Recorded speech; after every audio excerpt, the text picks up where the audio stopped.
এত ভোরবেলা আসার কি দরকার বলতো? সকাল আসলে তো হয়তো। বেলা হওয়ার আগে পাটকটা শাড়ি ফাইল চাইলে ওইদার কাজ করতে হবে না। হুশ আছে তোর? ঠিক আছে ঠিক আছে, চ।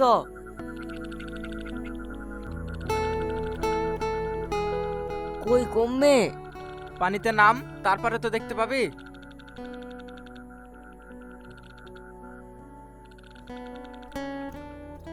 কই যা। ভূত ভূত ভূত। কি হলো রে? ও ও ও ওইখানে। তো লাশ, তাড়াতাড়ি পুলিশকে খবর দে।